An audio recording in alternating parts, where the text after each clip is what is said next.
Eto na nga mga chong, marami tayong basketball updates. Rondae Hollis Jefferson, gagawin ng lahat, makuha lang ang panalo kontra Barangay Ginebra. RJ Abarrientos, mas gutom na makuha ang kampyonato. Ngayon nga na muling magharap ang Barangay Ginebra at TNT Tropang Giga sa Best of 7 Final Series ay ayaw na ngang maulit ni RJ Abarrientos yung nangyari sa kanilang kupunan last conference. Bigo nga sila na makuha ang kampyonato kung saan nakatapat nila ang TNT Tropang Giga. At kung meron ngang gutom na makakuha ng kampyonato, ayan nga ay itong si RJ Abarrientos. Nabanggit niya noon matapos silang matalo sa TNT na mas nakakadagdag ng gutom yung kanilang pagkabigo sa finals. At kahapon nga lang sa naging press con interview ay inamin nitong si RJ Abarrientos na hanggang sa ngayon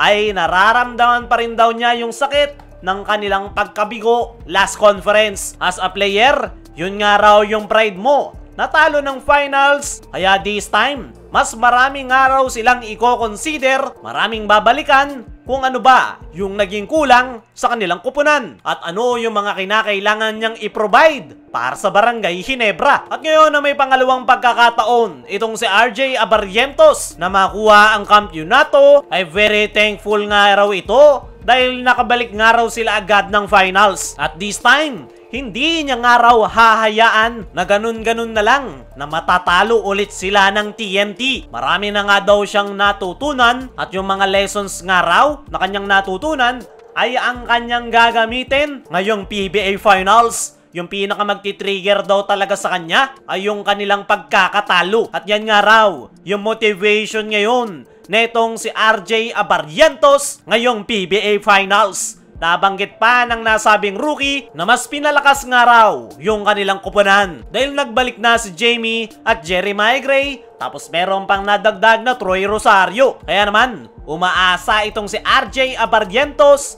na may pagpapatuloy nila yung kanilang magandang nasimulan netong semi-final series sa paparting na Game 1 Finals kontra TNT Tropang Giga. Para sa akin mga chong, ay isa itong si RJ Abarrientos sa mga ine-expect ko na magi-step up sa Barangay Ginebra. Rookie pa lang, pero parang veterano na talaga ito kung maglaro at every down at every loss na kanilang natatanggap ay palagi ngang may nai-improve itong si RJ, which is magandang sign para sa kanyang kupunan. Marami nga siyang natutunan last PBA Finals at yan nga yung kanyang in-apply ngayong conference at talagang masusubukan etong si RJ kung talaga nga bang nag-improve ang kanyang laro ngayong muli niyang makakaharap ang TNT Tropang Giga sa finals sa pangalawang pagkakataon. Nandoon na nga yung gutom netong si RJ Abarrientos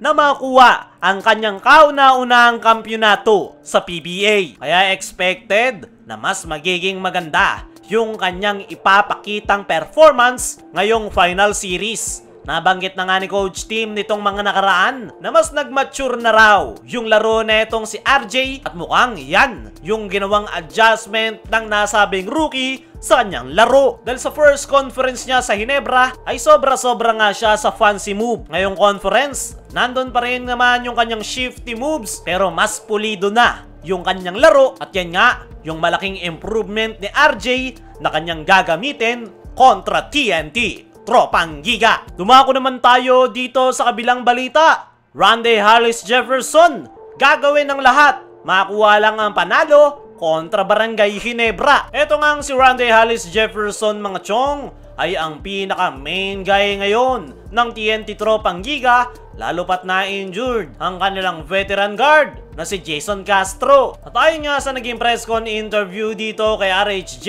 ay gagawin niya nga raw ang lahat makuha lang ang kampyonato sa Barangay Ginebra kahit pa mag-skip siya ng fasting para sa Ramadan. Mas importante nga daw kay Rondae Hollis Jefferson ang PBA Finals, kaya kung kakailanganin nga raw ng kanyang katawan na mag-rehydrate at kumain ng marami para magkaroon ng energy ay kanyang gagawin para lang makuha ang kampyonato. Sa ngayon ay kasalukuyan nga raw nagfa-fasting itong si RHJ at ipagpapatuloy niya nga yan sa finals. Pero kung kakailanganin daw talaga, ay kakain siya ng marami para magkaroon siya ng energy. Eto nga ang si Randy Hollis Jefferson mga chong ay napakalaki ng playing time na inilalaro sa TNT Tropang Giga. Kaya kung magpapatuloy ito sa kanyang fasting, once na magsimula ang PBA Finals ay paniguradong bababa ang kanyang energy. Patuloy pa nga rin daw na magpa-participate itong si RHJ sa Ramadan. Pero gaya nga ng sabi niya kanina, once na kailangan niyang araw na mag-rehydrate at magkaroon ng more energy,